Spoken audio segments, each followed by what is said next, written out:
2024년 한국 부동산 시장에서 전세 대란이라는 말이 뉴스에 엄청 많이 나왔잖아요. 근데 진짜 대란 수준이었을까요? 근데 통계를 직접 까보니까요. 의외의 결론이 나왔어요. 한번 같이 살펴볼까요? KB 통계를 보니까요. 서울 아파트 전세 가격이 올해 11월까지 한 1% 정도밖에 안 올랐대요. 근데 같은 기간의 매매 가격은요. 무려 10%나 폭등했거든요. 완전 난리였죠. 지난 39년 동안 서울 아파트 전세가 평균 7%씩 올랐는데 올해는 그 절반도 안 된 거예요. 그럼 왜 사람들은 전세 대란이라고 느꼈을까요? 알고 보니까 매매 시장이 너무 미쳐 돌아가서 그랬대요. 보통 전세가가 매매가를 밀어올린다고 생각하잖아요. 근데 실제 연구 결과는 정반대래요. 여러 논문들 보면요. 매매가가 전세가에 미치는 영향이 훨씬 더 세고 빠르게 나타난대요. 매매가가 확 오르면 전세가도 덩달아 오르고 세입자들은 보증금 감당하기가 너무 힘들어지는 거죠. 결국 세입자들이 어떻게 해요? 보증금 좀 낮추고 나머지는 월세로 내는 반전세를 선택하게 되는 거예요. 그러니까 지금 월세화 현상 있잖아요. 그 출발점이 바로 매매가 급등이었던 거예요. 근데 지방은 좀 달라요. 수도권이랑 완전 다른 양상을 보이고 있거든요. 5대 광역시 보니까 올해 전세가가 한영 4% 올랐는데 이게 2021년 이후 처음으로 오른 거래요. 반면에 지방 매매가는 한 2% 떨어졌어요. 전세가 선행 지표 역할을 할 수도 있다는 거죠. 진주 같은 데는요. 공급이 너무 없어서 전월세가 막 튀고 있대요. 지역 주민들 부담이 장난 아니래요. 지방은 투기꾼 없이 실수요 위주로 돌아가니까. 공급이 뚝 끊기면 자연스럽게 반등이 나타나요. 내년에는 신축 아파트 준공 물량이 역대급으로 적대요. 그래서 진짜 전세 대란 온다는 얘기도 나와요. 요즘 보면 대단지 아파트가 입주해도 예전처럼 전세가가 확 안 떨어지더라고요. 신기하죠? 옛날에 2000년대 초반 용인 죽전에서는 입주하면 전세가가 주변 시세의 절반까지 떨어졌거든요. 근데 지금은 그런 폭락 현상 찾아보기 힘들어요. 시장이 완전히 바뀐 거죠. 왜 요즘 입주 단지에서 전세가가 안 떨어질까요?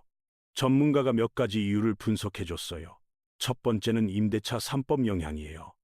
전세 싸게 놓으면 2년 뒤에도 5%밖에 못 올리잖아요.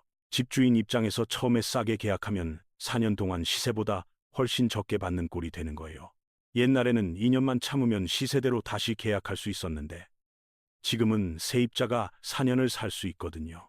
이런 손해보기 싫은 심리가 집주인들 사이에 퍼지면서 전세 가격이 안 내려가는 거예요.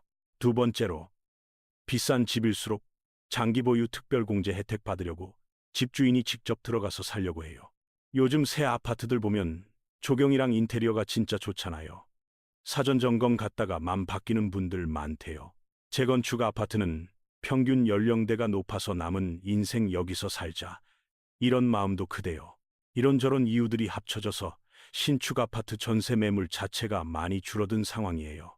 한편으로는 전세금이 10억, 15억, 심지어 20억까지 치솟으면서 새로운 변화가 생기고 있어요. 강남 고가 아파트는 전세가율이 30%대까지 떨어졌어요. 매매가랑 전세가 격차가 엄청 벌어진 거죠. 세입자 입장에서 생각해보면요. 15억 전세 낼 바에 차라리 외곽에서 집 사겠다 싶은 거예요. 전세는 시세 차익 기대할 수 없잖아요. 그냥 순수하게 나가는 돈이니까 과하게 쓰기 싫은 거죠. 이런 심리가 퍼지면서 고가 전세 시장에서는 오히려 월세화가 더 빨리 진행되고 있어요. 특히 MZ세대 사이에서는 일부러 월세를 선택하는 새로운 트렌드가 생겼어요. 이 친구들은 전세금 집주인한테 맡겨놓느니 주식이나 코인 투자해서 더 벌겠다는 생각인 거예요. 물론 이 전략이 성공하려면 투자 실력이 있어야 해요. 실패하는 경우도 꽤 많거든요. 어쨌든 여러 이유로 월세화가 진행되면서 정부 고민이 깊어지고 있는 상황이에요. 매매가 오르는 건 욕먹으면서 버틸 수 있는데 전월세 오르는 건 차원이 다른 문제거든요. 전월세는 라면이나 김치 같은 생필품이랑 똑같아요. 서민들 불만이 바로바로 터지니까요. 그러면 정부가 전월세 시장 안정시키려면 뭘 할 수 있을까요? 요즘 국회에서 계약갱신 청구권을 3+3+3, 총 9년까지 늘리자는 법안이 나오고 있어요. 근데 여기서 중요한 포인트가 있어요. 이런 규제 강화가 오히려 전세 시장을 더 망가뜨릴 수 있거든요. 9년 동안 세입자가 살 수 있으면요. 집주인들이 아예 전세 안 놓으려고 할 거거든요. 좋은 마음으로 만든 임대차 3법이 꼭 좋은 결과를 낳는 건 아니라는 게 전문가 얘기예요. 시장은 참여자들끼리 서로 영향을 주고받거든요. 일방적인 정책은 예상 못한 부작용을 낳아요. 세입자가 처음엔 유리해 보였는데 결국 매물이 줄어서 더 비싼 값을 치르게 된 거예요. 정책은 의도가 아니라 결과로 평가받아야 해요. 시장은 도덕보다 현실 논리로 움직이거든요. 그럼 현실적인 대안이 뭘까요? 결국 공급을 늘리는 게 유일한 해법이라고 볼 수 있어요. 문제는 아파트 짓는데 몇 년씩 걸리니까 당장 해결책이 안 된다는 거예요. 이런 상황에서 주목할 만한 틈새 전략이 하나 있어요. 바로 오피스텔 시장 활성화예요. 재밌는 게요. 기성세대랑 MZ세대가 오피스텔 보는 눈이 완전 다르대요. 설문조사 해보니까 두 세대 다 1순위는 아파트인데 2순위에서 확 갈린대요. 기성세대는 2순위로 단독주택을 찍는데 MZ세대는 오피스텔을 찍는데요. 요즘 오피스텔은 난방도 되고 발코니도 설치할 수 있어서 겉보기엔 아파트랑 똑같아요. 그래서 이걸 꼬마 아파트, 리틀 아파트라고 부르기도 하는데요.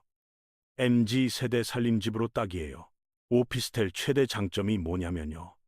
짓는 시간이 아파트 절반도 안 걸려요. 패스트푸드형 주택인 거죠.